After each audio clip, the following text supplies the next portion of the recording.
Welcome to Transformative Principle, where I help you stop putting out fires and start leading. I'm your host, Jethro Jones. You can follow me on Twitter at Jethro Jones.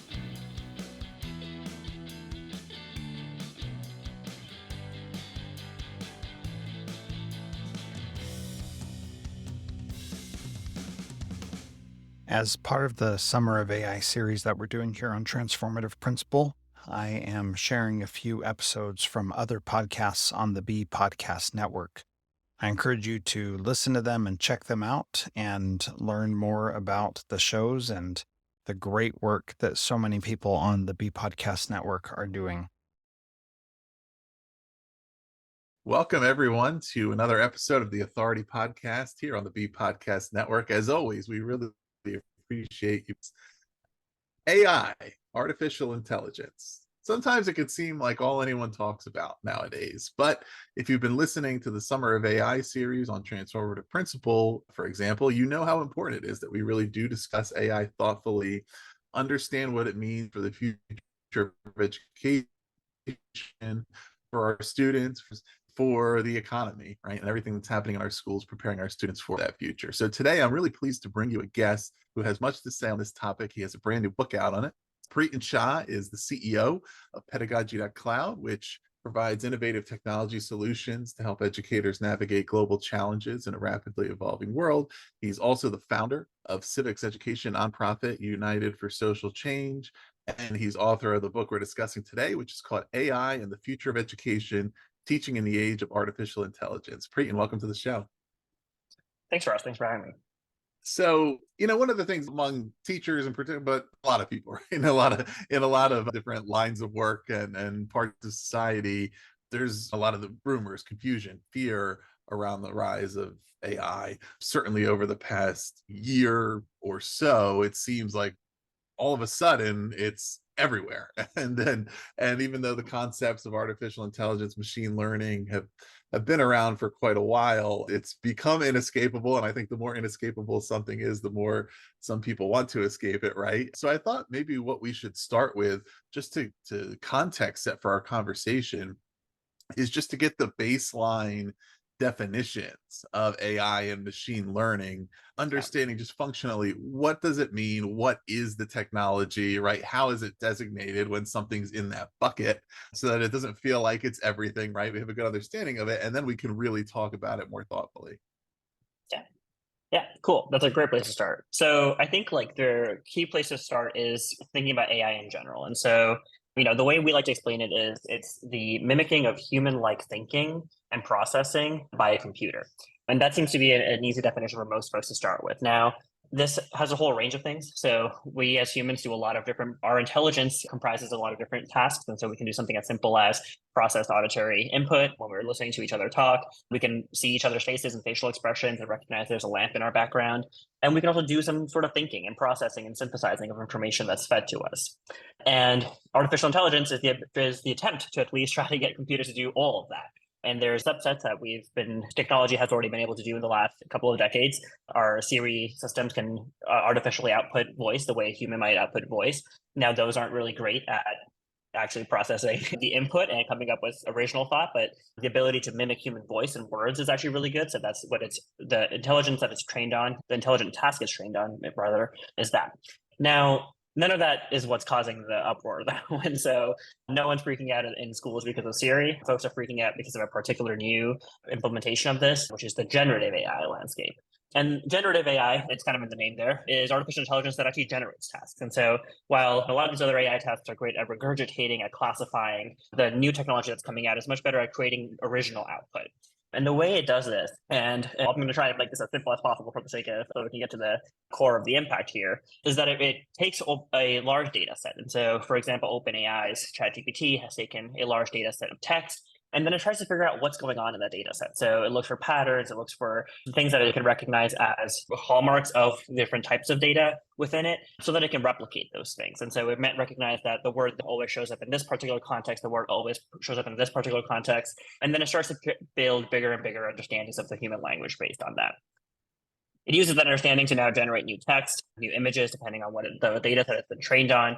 And that's where it starts to sound more human-like, because it's not copying and pasting something. It's not giving you here's a list of 10 links you can find the way even some of the search engines do. It's producing brand new original output that caters to what you've input into it. Okay.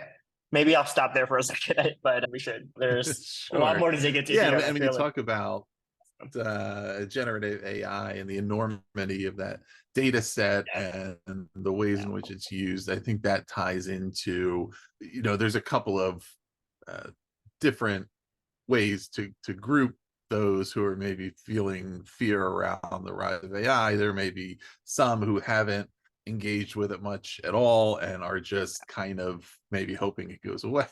But then there's a lot of folks, including the creators of the technologies themselves, who are examining various ethical concerns and trying to think about, okay, as these technologies evolve, we understand that they're going to become a part of our daily reality and they're not going to just disappear.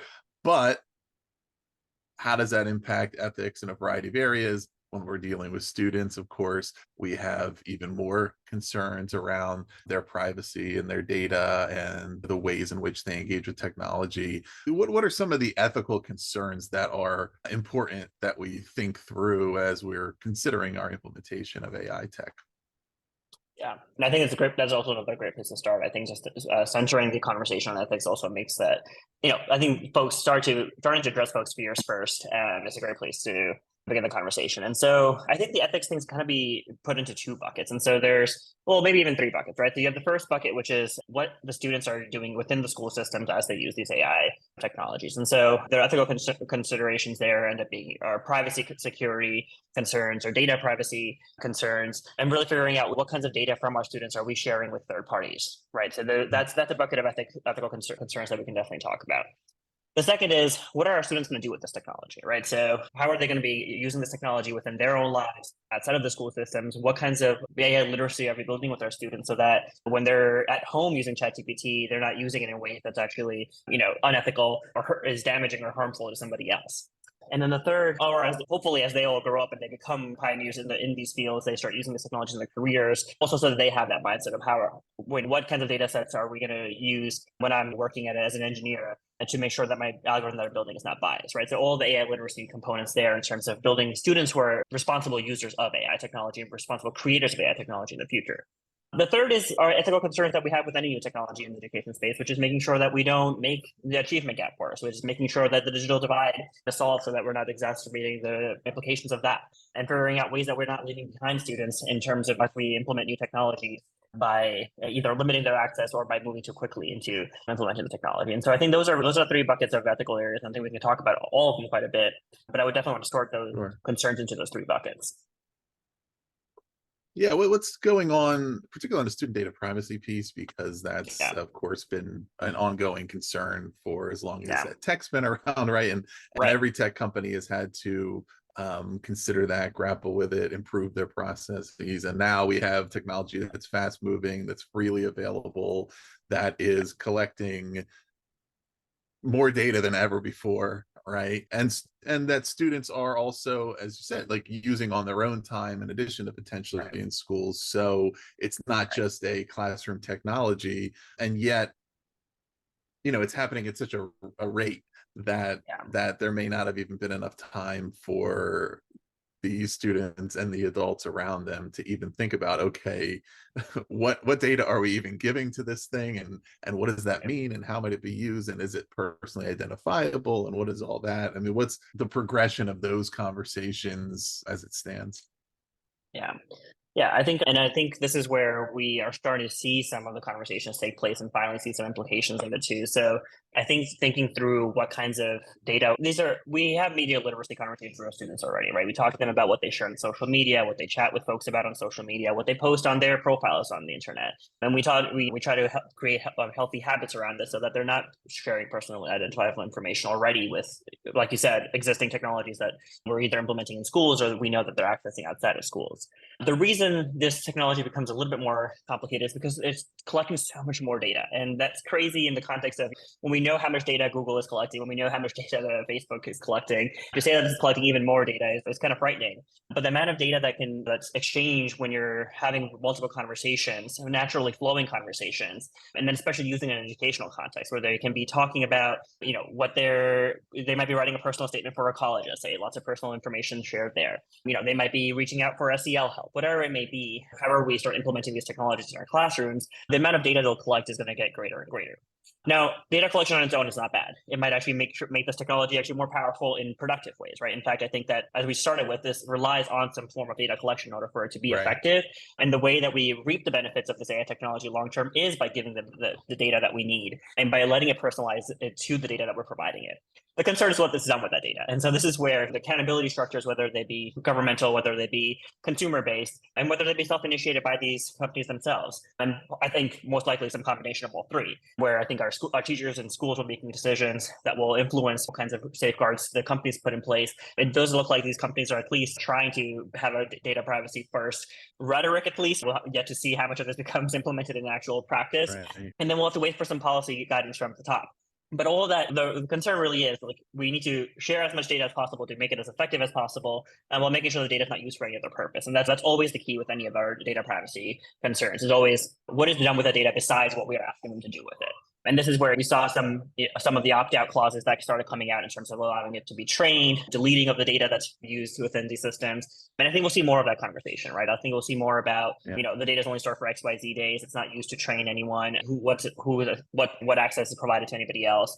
Because my worries are, it's one thing to commercialize this data, and that alone is a massive concern. If folks, the amount of data they have to be able to, and combine that with the power of generative AI, and now you have hyper-targeted commercial ads, you have hyper-targeted pamphlets going into the mail based on these conversations. And that's a concern on its own. And then as a civics nonprofit founder, I had to mention that there's also a huge civics component to this. And so these companies having access to that much personally identifiable information, knowing how a student thinks, knowing how a student writes, knowing how a student is processing information that it's being fed, can all be a massive tool in misinformation campaigns. And so the concern really is, are we making sure these companies that are collecting this data are using it only for educational purposes that we're opting into, that students are opting into, that parents are opting into, obviously, at the K-12 level? And are we making sure that this data is secure enough so that it's not being used in any malicious way, whether those be commercial purposes or misinformation manipulative purposes in the civics angle as well?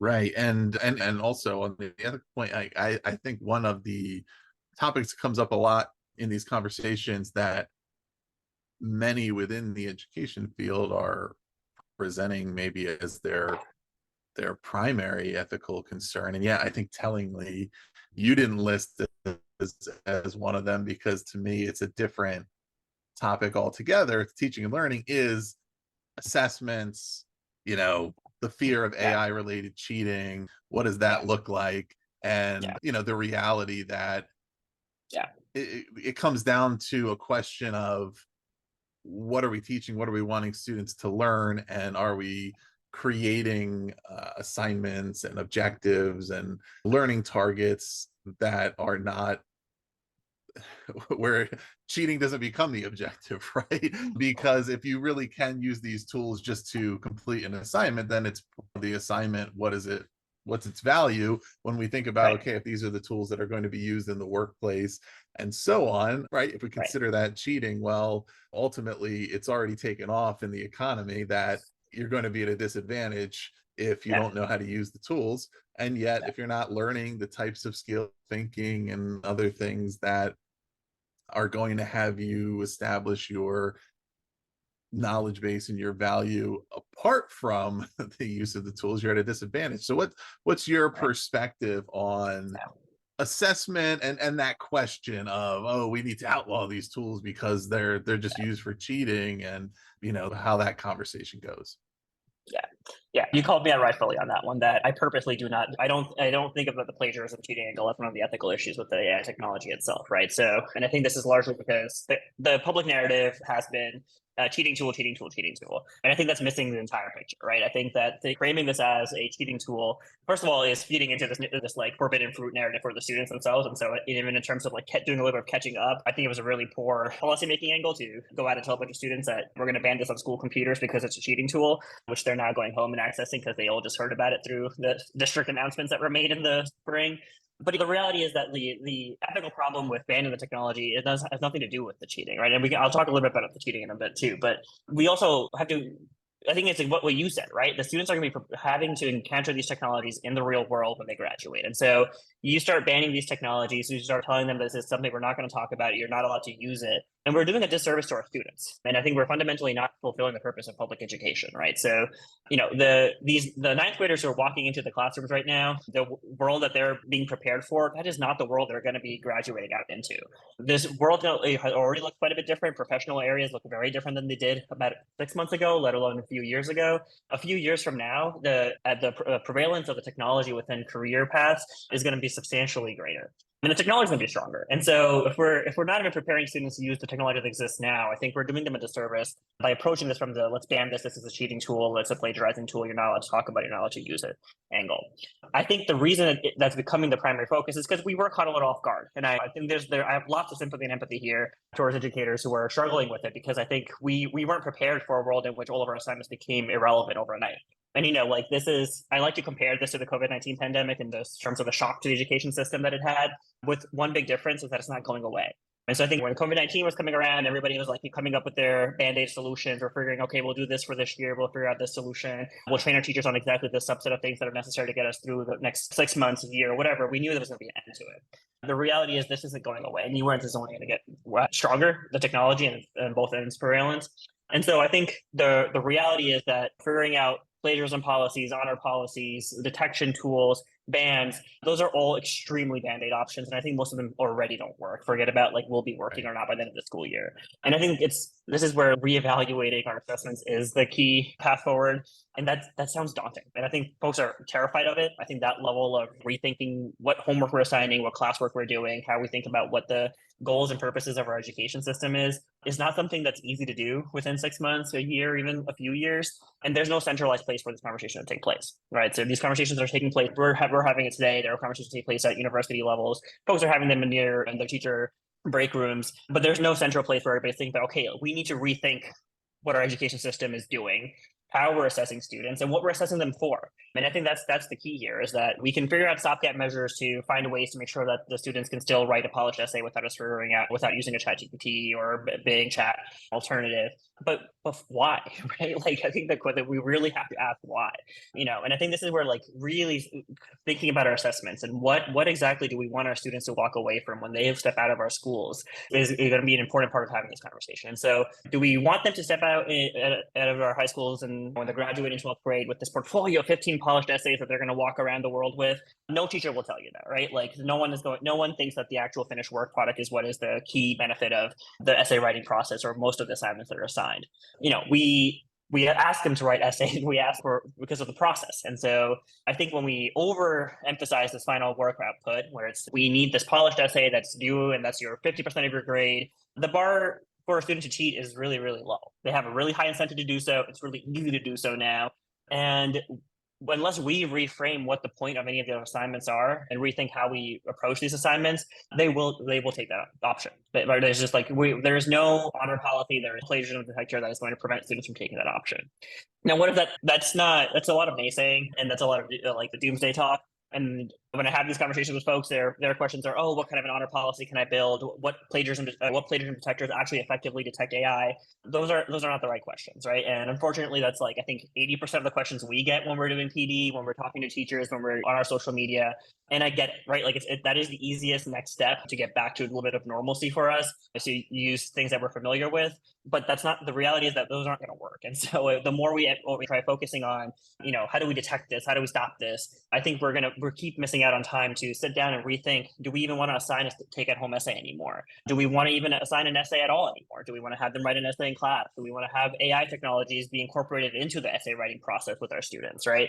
And I think this is where we have an opportunity now to do what I think a lot of teachers have wanted to do, but standardized testing, teacher burnout, all of those things have prevented this level of innovation in the education space, is make our classrooms more active, right? So my go-to example, someone's like, what can I actually still do in my classroom that's AI proof? I'm like, we have so many options. Like we have options that we've all been using in small little bursts here and there. Graduate schools have been using. The case study method is a great example of like, go do whatever you want at home, study the case, talk to your peers about it, go talk to ChatGPT about it, do your research, but come to class prepared to talk about it, right? And I think that's where we're starting to emphasize to students that the goal is ingraining the knowledge within themselves, right? They need to know how to think about this stuff. They need to know how to articulate this stuff so that they can then have put this into ChatGPT and get a final work product, but just with their own thoughts, with their own reasoning. And they have some capabilities to actually ask the right questions, put in the right information to get the final work output.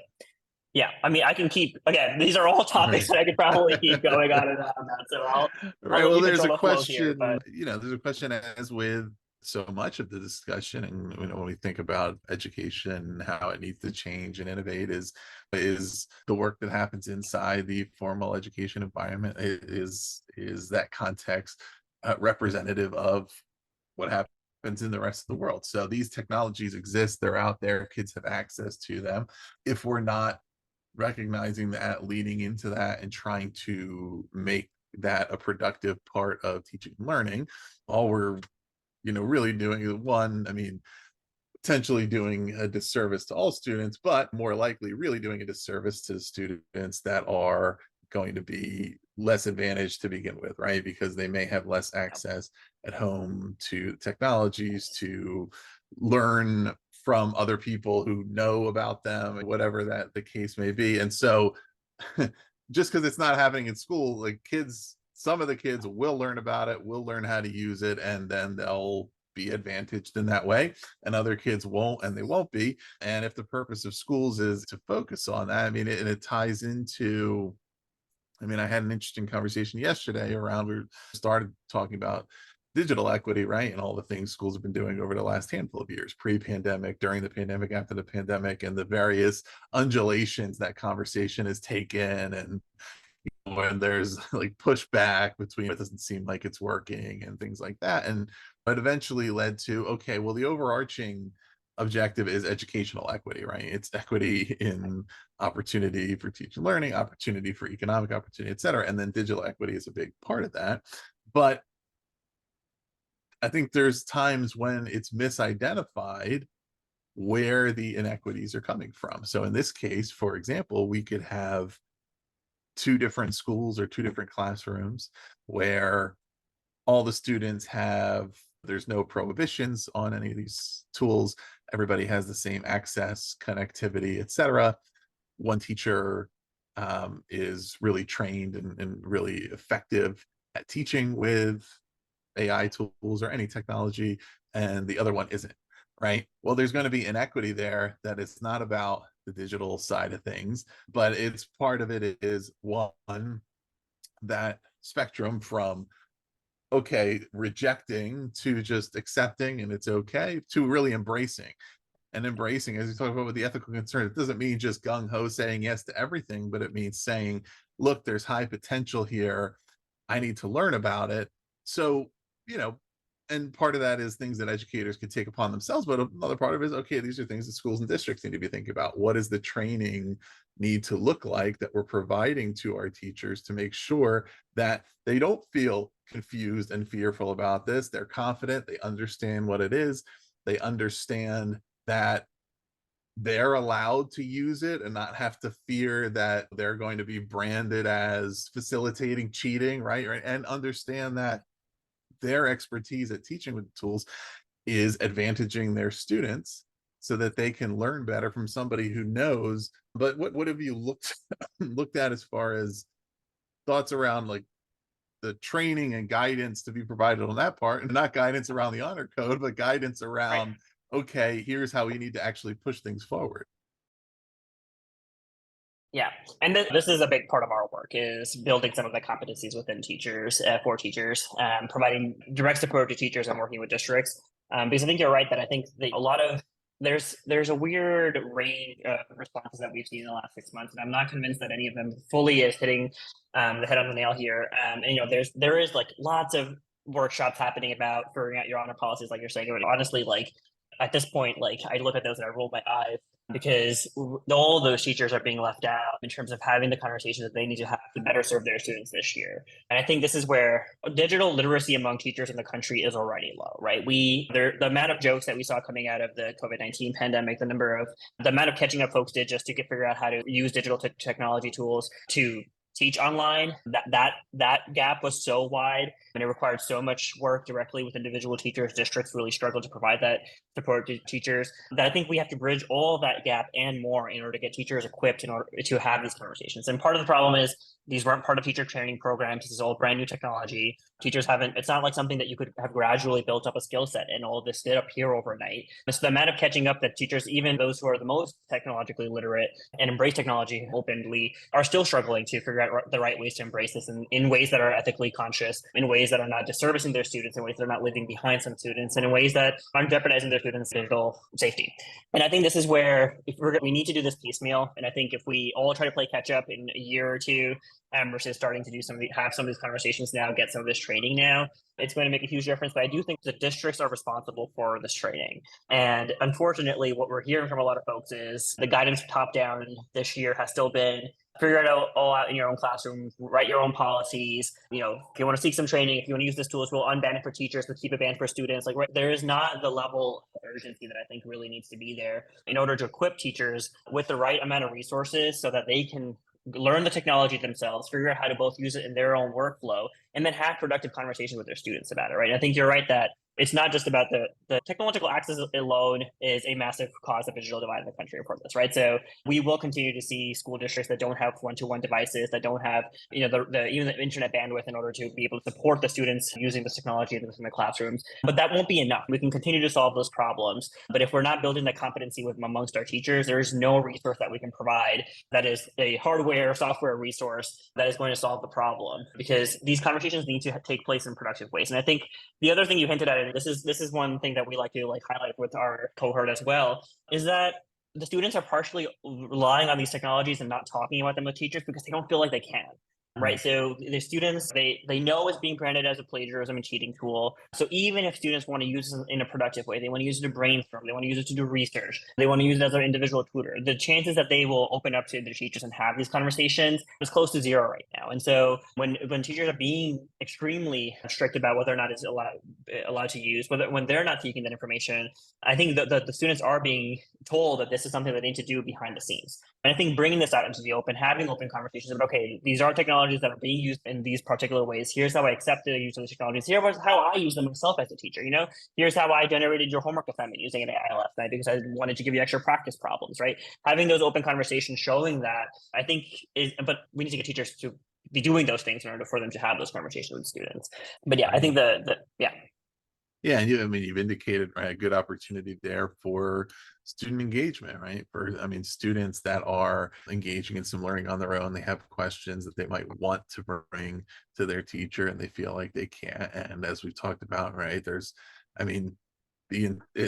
a top-down concern in a learning environment. If the principal of the school says these tools are cheating, then of course the individual teachers don't feel like they can go out and use them because they're going to say, well, why are you all encouraging cheating, right? So we need to not just allow it, but encourage it and say, look, once we get to, we're going to find realistic limits and parameters and do's and don'ts and as we go, but we need to explore here. And why wouldn't we want to create those opportunities and enable those opportunities to really engage with our students around things that they're interested in, and to have that happen organically and naturally. Right. Yeah. And I think this is where we can have so many more productive conversations about the positive potential in education, right? And so I think if we start to have this conversation with teachers and we start to provide them that guidance, and you're right, I think it's not the folks are being told that this is plagiarism at all levels, right? And a cheating tool at all levels. And so I think the hesitance to spend some time figuring out how to productively use it in the classrooms is pretty high right now, because that is the rhetoric that they're getting from administrators. That's the rhetoric they're getting from the media. And so to sit down and think about how to bring this technology open-handed, welcome it into your classroom, the bar for that is really high. And so it takes a large amount of convincing to get folks to do that. But I think we have a really good potential here. There's really good potential here to use this technology in ways that serves both teachers and students better. So post the pandemic, there's a massive burnout crisis in the country. Teachers are struggling to keep up with their workloads. Students are extremely behind. Like we have massive problems that seem currently unsurmountable. There's random solutions coming out here and there that folks are trying different things, but we have not caught up from the learning loss that happened during the pandemic, and teachers are struggling because of that. When we had teacher burnout pre-pandemic, post-pandemic, that problem has gotten even worse. And these technologies, in my eyes, this is the light at the end of the tunnel. This could be, if approached properly, if integrated properly into education systems, the solution to both those problems, right? Offloading a huge chunk of the work that a teacher needs to do in order to be prepared for the next class, so that they're well rested, so that they can show up 100% for their students the next day. There's great benefit there. And when we work with teachers and they start seeing, how much of the work that feels menial and feels taxing to them, that allows them to then show up with the 5 different assignments for all the students with different learning styles, a rubric for all these new assignments that they're coming up with, PowerPoint presentations pre-drafted within one prep period, rather than having to spend days at home at night prepping for these things. They feel more encouraged that they can meet students where they are, and they can do more differentiated learning, can offer a variety of assignments, make their classrooms more active, because now they have some help, and that there's huge potential there. And then if our students are directly using it, this is where, again, we can start to use the technology to play some of that catch-up games, provide them that individualized instruction, have students get practice problems that target exactly the things that they're struggling with, so that when they show up to the classroom, they're a little bit more equipped with the practice that actually suited where their learning gaps were, rather than this generic set of 5 problems that teacher who had to make problems very late at night, right? I mean, this solves everyone's problems if it's used the right way. And that conversation is not happening at the levels that it could be, right? And there's always a gap in terms of getting everybody to be enthusiastic about a technology. We're still in the fear stage of this, but I think when we get there, I think folks are going to start to see that there really is amazing potential here to solve some of the key and long-lasting problems that we've been facing in our system. Right. Yeah, and you touched on, right, we've talked a lot about how it can be used directly with students, but there's numerous ways for teachers to automate, make their work more efficient. And when we're already challenged by an educator shortage, well, why would we turn our back on tools that could potentially solve some of those challenges, instead of saying, well, let's just actually make things more difficult? And when we know that there's already overwork and there's already processes that take enormous amounts of time, right? And PD and teacher growth is another area where there's a lot of potential. Yeah, and I think this is also the easiest place to start getting some buy-in from teachers and from administrators. Is maybe we don't bring it into the classroom on September 1st, right? Maybe we're not, the first thing we open our school year with isn't, let's have every single student chat with a AI bot. But I think starting the conversations this fall about how teachers themselves can start using this technology kind of starts to tie in a lot of things we've been talking about tonight, right? They can start building their own competency with the technology. They can learn its strengths, its weaknesses. They can start build their own AI literacy while saving themselves time.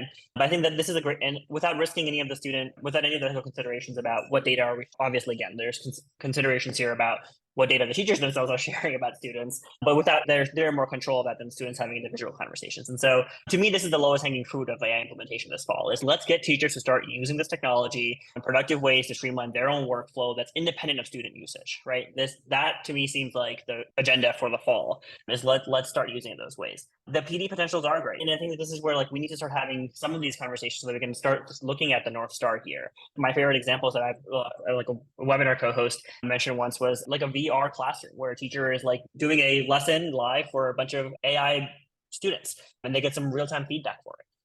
Even sitting down with a chatbot and saying, hey, my students were struggling with this particular concept, or there's some creative ways I can teach it. Hey, I realized that I don't have enough practice, right? I don't have enough practice problems. And for this particular problem, I just think that they would get it after 5 examples. I really need 15. Getting all those things generated, getting the assistance to really streamline your own workflow, get some more advice. I have a student with a special IEP that I'm not used to. How do I approach my lesson for that particular student? All those kinds of things can be used. AI can be used for all those inquiries that can also help the teachers on professional development.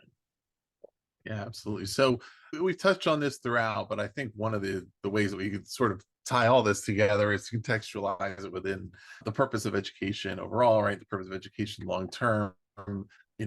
A lot of it is determined and has been determined, but it's also shifting quickly. So, how are you viewing when we think about, okay, here's what the purpose of schools is, here's what we're trying to do for students, Yeah. here are technologies who perhaps could help that.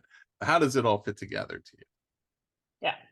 So I think oftentimes when we're thinking about the purpose of education, especially in the US with the student loan crisis, with high rates for higher education, let alone the cost of just like providing a public education in the US, we're very career oriented. And so a lot of the rhetoric is you have to do really well in school to get this really good job so you can provide for your family. And there's lots of mission statements out there. There's lots of theory out there that says that's not why we provide public education. That's not why we have liberal arts universities in the country. But the reality is no one's on the ground. No one is, not students, not teachers, not administrators. No one is seeing their purpose as that. And this is where I put my philosophy hat on for a little bit. And my worry is that this is not the reality is that we don't know what the workforce is going to look like when these students are graduating. And so we don't know what jobs will still exist. We don't know what jobs will require what skills. And there's some predictions out there. We can all predict about which STEM skills will be more likely, which human skills will be more likely to be prioritized in the economy. But there's a good deal of this that is much more unknown than it ever was before. So we don't know what government interventions are going to be. We don't know what kinds of bans are going to be put in place on these technologies that will allow some careers to still flourish while other careers completely go away. There's a lot of unknown. But one thing we all do know is that the importance of forming individuals who can flourish in a society is still there. And so this is where I think figuring out ways that we can help our students navigate their learning process as something that's important for them for the sake of learning itself. I think that's really where we need to start thinking about, especially as we think about we can't prepare students for the current world. We don't know where the world is going to be, but we do know that students will always have to interact with their fellow humans. They will have to engage in the civic process at some point, and figuring out how can we build our education system so that students are better equipped to do that, right? So, in the last few years, we've seen a heavier emphasis on SEL. We've seen some heavier emphasis on civics, and I think that those are all roles that schools will need to continue to provide. Meeting our students, helping our students become well-functioning adults is a purpose that is independent of what society looks like with or without AI. And so I think figuring out ways we can start making sure that we're honing in on that, having those conversations at the high level, at the individual teacher level, I think that's where we need to be. When you look at, so of all the different functions, options, potential problem solved that you've investigated, is there any that stands out as most exciting to you about where we could take schools in a few years if we get really good at using and implementing these technologies and aligning them to the very real challenges that exist, but also opportunities? Yeah, I think this is where I think we combine those two things, right? The technology and what I think we should all kind of try to hone in on as the purpose of education. There's amazing opportunities for students to kind of take their own learning journeys, right? And I think this is where allowing students to kind of figure out what their interests are, explore them in depth. That's not possible when you have a classroom of 35 students and one teacher in the front who has to provide a standardized curriculum to everybody. I think that the level of individualization that we can have with this technology means that we can kind of allow students to explore whatever they want within these various topics. And that can mean and I think there's ways that that's possible now without a revamping of the education system, without a revamping of how we think about what the purpose of education is, that are also really exciting. And so my go-to example for something we could do right now is we can make math word problems that cater to every student's individual favorite topic. And so you can have the exact same math problem that for all 30 students, and one can be about sports, and one can be about a Disney movie, and one can be about climate change, depending on what the students' interests are. And so you're kind of starting to meet students, help them see the context of what they're learning within their own interests, within what they find interesting, get them more engaged, because now they kind of have a little bit more interest in the actual learning process because they're getting things that are naturally of interest to them. But that can also, that's now. In a few years, that can mean that an entire course that they take is based on their own interest. And so maybe they have a civics requirement, but they spend that entire year focusing on a particular topic that's of interest to them and using AI technologies that can kind of help guide them through that process with the help of a teacher to learn about either climate change or learn about gender justice or learn about the voting system and voting rights, and kind of have that opportunity to explore really what's of interest to them to increase student engagement. Because at the end of the day, one of the problems we're going to continue to face, and one of the problems that we're facing now with student engagement within our schools. And so again, then the reason why we're having to apply band-aid measures, the reason we're having to apply authoritarian measures is because that engagement level is really high. The buy-in isn't there from students. They're struggling with they're struggling with their level of buy-in into the education system. And so we are having to be pretty strict about work pretty hard to make sure that they stay aligned with what we want them to do. If we meet them a little bit closer to what they want to be doing in the school system, using AI technologies, because we no longer need an individual tutor per student in order to make some of this reality, I think we can actually get students to be more excited about coming to school. Yeah, well, and isn't that a good thing to be excited about? Listeners, my guest has been Priten Shah. The book is AI and the Future of Education. It's available on Amazon, Barnes & Noble, wherever you get your books. We'll put the link to that below. Priten, is there anything else you're working on or anything else our listeners should check out? Our Instagram. So we have lots of suggestions there for folks to kind of start using this technology themselves. Prompt suggestions, tips and tricks, news headlines. And so that's at Pedagogy Cloud. And we like to share lots of free resources there for folks. Awesome. Listeners, check that out. We'll have a variety of links below for you to learn more. Please do also subscribe to The Authority for more in-depth author interviews like this one, or visit bpodcast.network to learn about all of our shows. Thanks for listening, and we'll connect with you again next time.